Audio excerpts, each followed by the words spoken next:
Good afternoon, my lovelies. This is take 2 because the first time I started making the video I didn't have the microphone in and something went funny with the lighting, so I thought, no, let's just start all over again.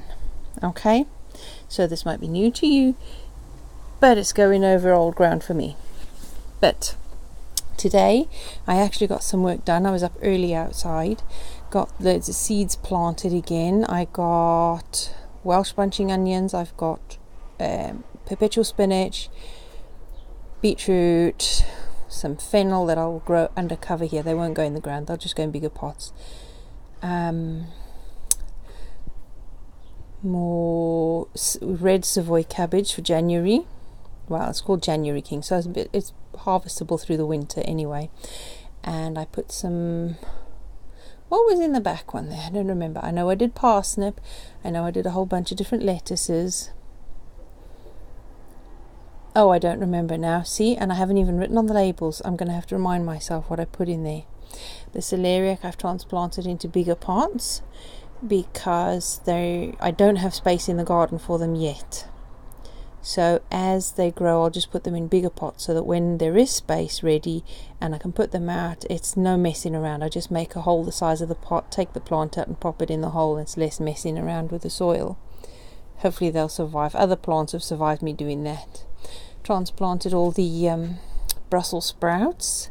Hopefully it'll grow and strengthen and get big enough so that we could have some sprouts by Christmas. Homegrown, of course. Marshmallow I've transplanted. These polystyrene bits that I've got there, I've cut up from the box in which I think I had my sewing machine when I got it new 2 years ago, and I kept it thinking I'm going to use it for sowing seeds in because it's polystyrene, will be insulated. And well, I finally got to use it today. So recycling and not putting polystyrene into general waste. So I've just got to look after it so it doesn't crumble up and break up. So there's leeks at the back and other different type of bunching onions in the front one.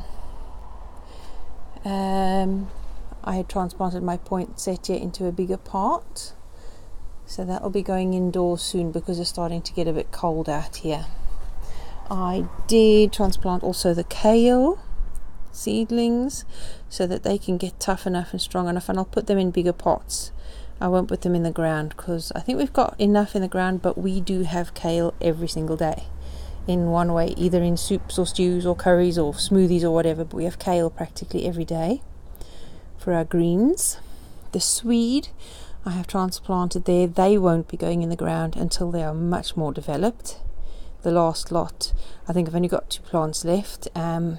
The slugs demolish the rest, so we'll see how they go. I planted a camellia little plant in the front garden, so hopefully that will grow. The Cherokee Trail of Tears is now developing nice big fat pods with beans in them. Most of them I'm going to leave to go to seed and ripen so that I could use them for legumes for cooking. And I'll get some of the newer finer beans off there to have with our dinner tonight. The kale, these ones right there, that one is the easiest one because that's my lazy kale. Ooh, look there, look at that insect under there. I don't know if you can see it. No, it's gone under there. You see that insect there? I am not sure what it is. It's a type of fly by the look of its face. Oh yeah, it's a hoverfly. Look at that. Must be finding butterfly eggs and laying its eggs nearby. Let me have a look when it disappears.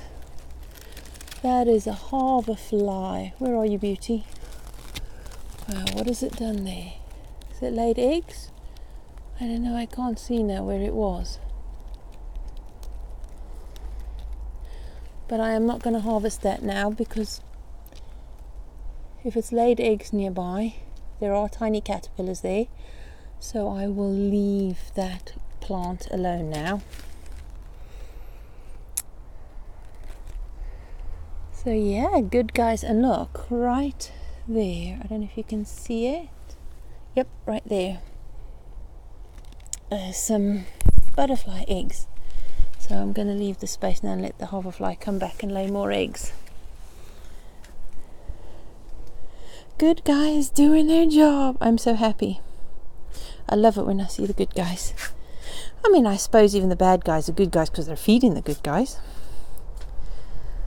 So all's good. Nature's happy here, I'm glad to say. Oh look, another little hoverfly on there. Look at that. Can you see it?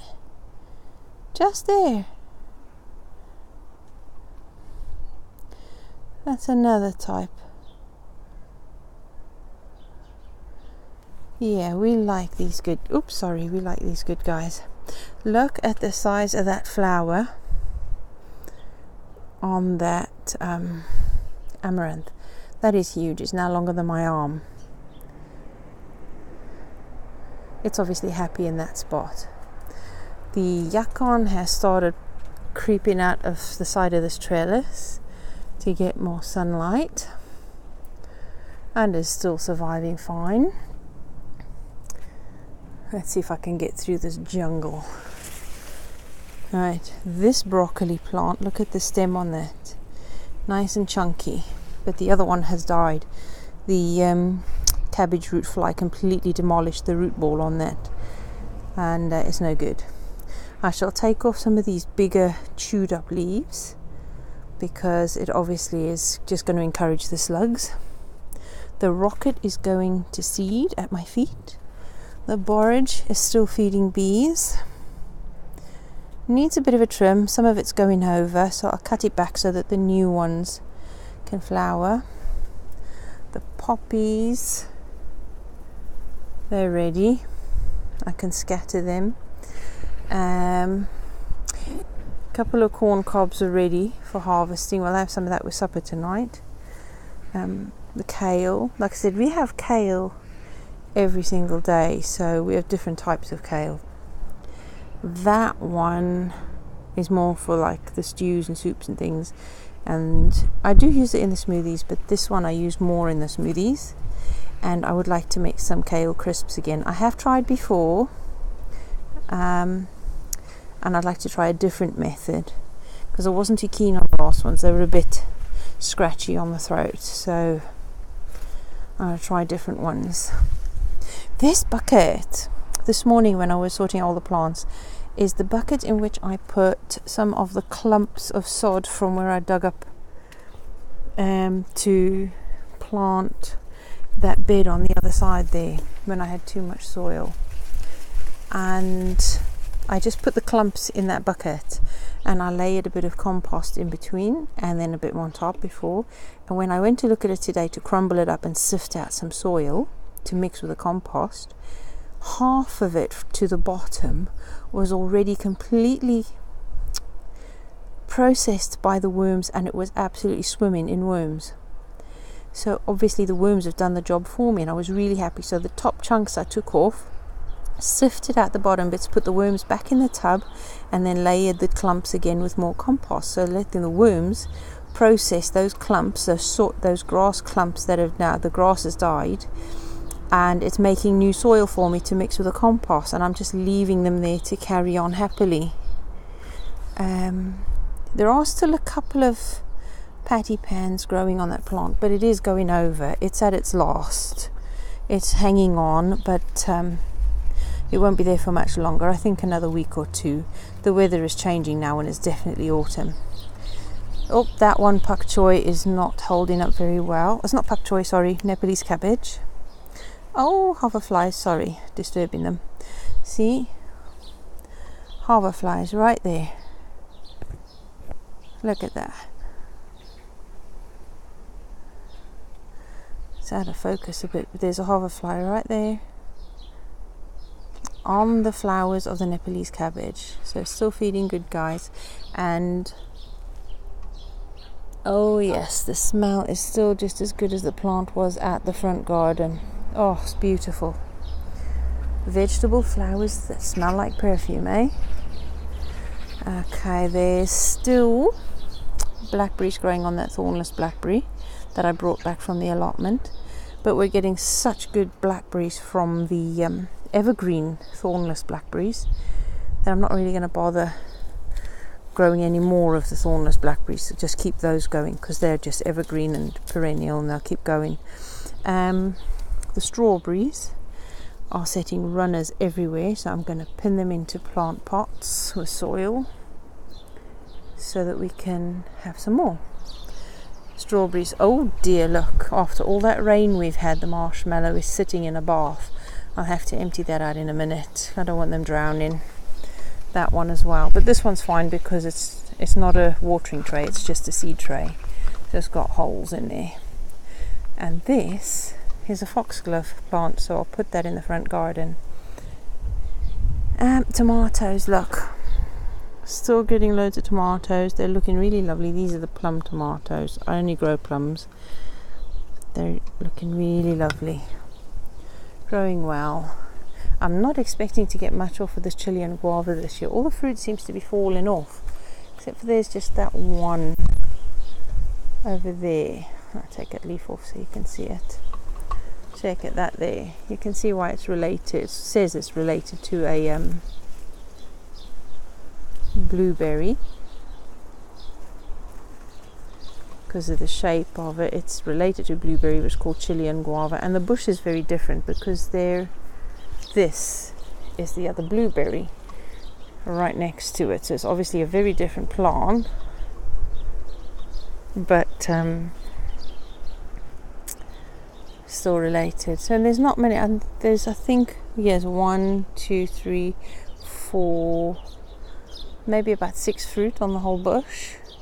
So it'll get a new pot of soil in the autumn. But this one stays evergreen. This Chilean guava through last year, it stayed evergreen. So I'll just, well, it is autumn actually, so I can, when the fruits are off, I think I'll transplant it into a bigger pot and give it new soil. But the blueberries, obviously this is next year's part of the bush, so I'll trim that in and train it and what have you. My little oak saplings thickening up and growing nicely. They're quite happy there, obviously. Still tomatoes on that bush too. Ooh, yeah, this tomato plant is full of tomatoes. It's really hanging. Loads of tomatoes. Blueberries have all finished. The apple trees are bouncing back after the drought and putting on new growth, so hopefully they'll be fine. I do need to get much bigger pots for them for next year, so I hope I can afford to get some. There's no way of actually recycling anything. I can't find anything. I don't have anything I can recycle into bigger pots, and I don't quite have that much time to go hunting for it. So if anybody in Cardiff or nearby has got some great big tubs I could use, please let me know. Buddleia still flowering. There's that one, and that one, as I said before, from the same packet of seeds. Go figure that one. These tomatoes falling over, but still getting loads of tomatoes on them. Like I said, I've just left them to do what they do naturally. I am not trimming and tying them up. Flower there, and my loofah plants, but obviously that is tiny. These things grow humongous like marrows, so it's got a lot more growing to do, and I hope we have enough weather for it to grow and mature. And there's about 4, actually there's about 3 or 4 fruit on that, so I'm quite surprised. Even if only one ripens, like I said, I'll be happy. The other kiwis behind there are surviving, but the ones above the line of the guttering have dried and shriveled. This plant does not like being in the wind, so I'm going to have to give them much bigger pots, but keep them behind the shed. They do not like the wind, and it seems to like it there. The one, when I put one out in the front garden 2 years ago, it just died. It did not like it. It's too exposed, too windy and too cold when it gets cold. I mean, it's extremely hot in the front when the sun is out, because it's very exposed. We get the coldest of the cold and the hottest of the hot on that front. It gets up to 38 degrees C in the hottest of the summer. So it does get very hot, but the winter. So the kiwis love being in a much more sheltered position, and I think I'll just let them grow at the back of the shed there. Yes, my wheelbarrow of soil going to clay because I forgot to cover it before the rain came. This is, look at that. This was empty just a couple of days ago. That's just a couple of days rain. Pond filled to the brim, pouring over in the rain. This courgette plant is almost at its end. It's getting a bit too much water and it's going over. This one's got a little bit yet to go. It does have flowers, but I doubt I'm going to get much more now. You never know. There's plenty of flowers. Not as productive as the other one. This is the yellow one. It's not as productive as the other one was, the green courgette. Yeah, the rain got to the flowers. I didn't like it very much. I transplanted the fig today because it was completely pot bound and raising above the level of the pot, so it needed a bigger pot, and I did that. I just lifted the whole thing out. Kept the shape of the pot and just dumped it in the hole there and filled it properly. The acer is surviving, and it'll go in the front garden in a couple of weeks. The potatoes are still doing fine, so they're starting to flower now. This is my second crop of potatoes. I don't expect to get much at all, because like I said, these are the bought potatoes that are chitted, so I'm not going to get much of a crop out of it, but I'm just going to take what I get out of it anyway. This area is where I planted the other swede, and nothing came of them. The slugs completely demolished them.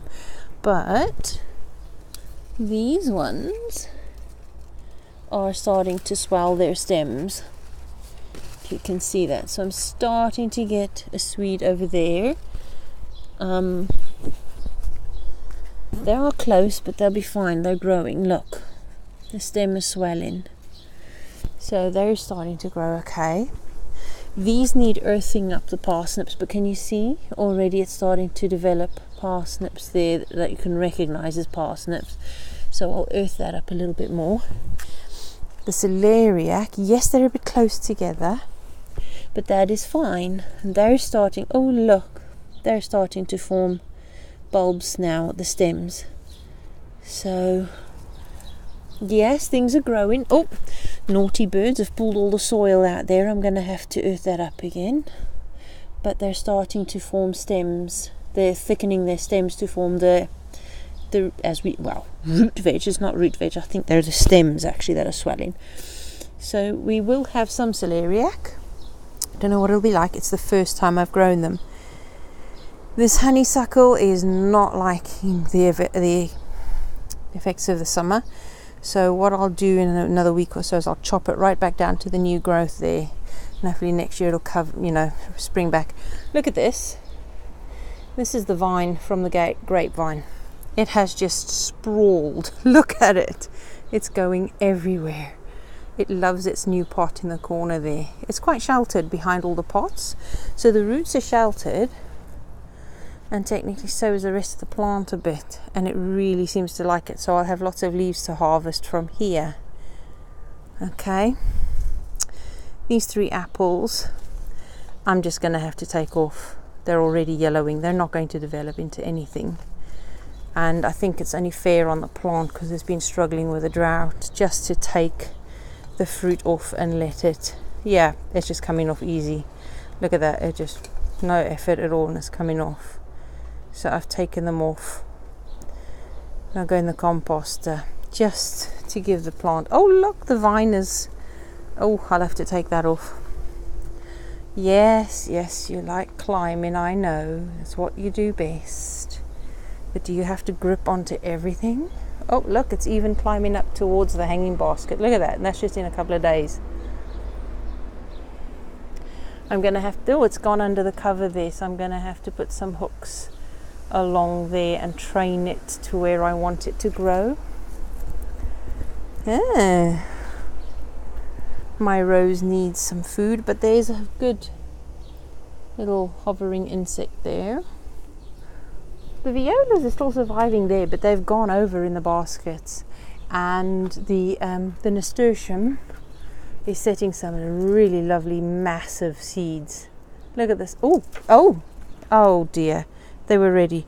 I'm gonna have to find them now. I'll have to go and look for them. I'll pick them all off just now.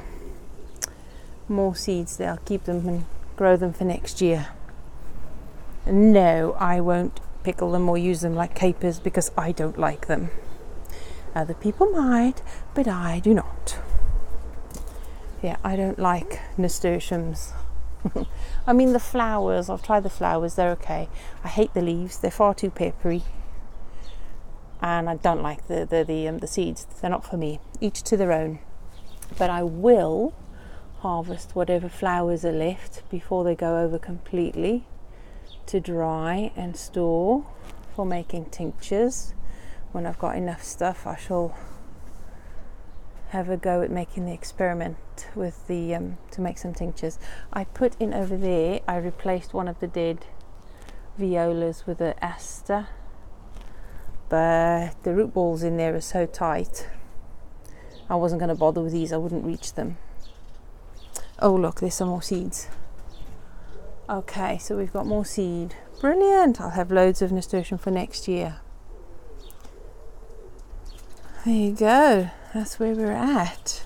Catnip's starting to flower, so I'll pick one of the flowers. I'll let the rest go to seed because I think these are an annual. I'm not sure. I got to check up again. The carrots are surviving. Oh, there's a wasp. Is it dying?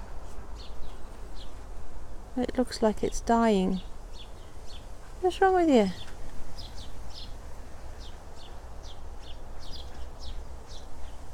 Oh, it must have been hit by something. Oh, I'll leave nature to deal with it. The pomegranate is surviving. The passion fruit is surviving. And I think only because I've not put it out in the front garden. Just like this kiwi, I am going to have to leave it under the cover and try and protect it from the wind. Hopefully it will survive. They will need bigger pots. They will need more feeding. But I did put some screws in there today. Some screw hooks, just to keep the kiwi in there so that it was dangling over the window. I didn't want it getting damaged by the open window when we close it. So it's starting to climb. And there you go. And besides which, if I keep it there where I want it, along there, it will eventually get long enough to go underneath the potting shed as well. So yeah, that's where the garden is. Everything's growing, lots of things to harvest. The child is bolting there, that one. I've harvested quite a lot of the beetroot. That's what I used to make the relish the other day. New viola flowers coming up everywhere. I'm going to nick them and refresh new baskets for the winter. Get some pansies in them so that we still have winter colour in the baskets. That borage is looking very sad now. I'll give it a good cut back so it can get more flowers for the bees. I just love the flowers on that Nepalese cabbage. I think it's worth growing just for the flowers. I'm going to plant some more in the front garden for next year. There you go. And that cherry tree will need pruning to keep its height down, just as I can reach where I want to harvest. I'll leave it just as high as the loppers can reach, so that I don't cut out too much light in the garden, don't encourage too many birds eating all the cherries. There's a nice, actually, one trunk in there that I could cut off for Darren for a walking staff to make. There you go. That's it. Some things have gone over, some things are still fruiting, other things are hanging on. I'm not complaining. as long as I can have some greenery in the garden over the winter, where I'm finally growing things in the winter, then I'll be very happy as well, because that'll be the first winter I'll have actually had stuff in the ground over winter. My problem will be protecting them, because last year we found, and this year actually, when we had all the snow, that even with those very tall hedges at the back, that very dense hedge that side, and the tall fence that side, the house on this side, and all of the back houses there on the elevation, technically this should be a very sheltered garden. But as you can see, as the wind's blowing through the garden, it's actually a bit exposed. So I'm going to have to make sure I've got some protection for the plants for the winter. Where the corn is, I think I'm going to be putting the cabbages next. So as soon as that is harvested and cleared and shredded up, I will be putting more compost on and then putting the cabbages in. I won't be digging, because I don't do digging anymore. It's no dig garden, this one. So there you go. Inside, I've tidied up a little bit out here as well, slightly tidier. Inside, I had been busy painting today. I actually got round to painting. My kitchen is a mess because I haven't done dishes yet, but this is my relish, my beetroot relish. It's not a pickle as such, even though it's made with vinegar, but it's also got sugar, so it's actually more, I think it's a bit more like a caramelized onion chutney kind of thing, but it's not a chutney either. It's something different, and I totally love it. Yeah, let's just see my messy craft table. As I showed you last time, I showed you those ones, and I was just gonna start decorating the hats on the green ones. So I'll make a different video on that a little later, but right now I've got to carry on painting. So I'll upload this video and I shall speak to you all again soon. Take care. Bye.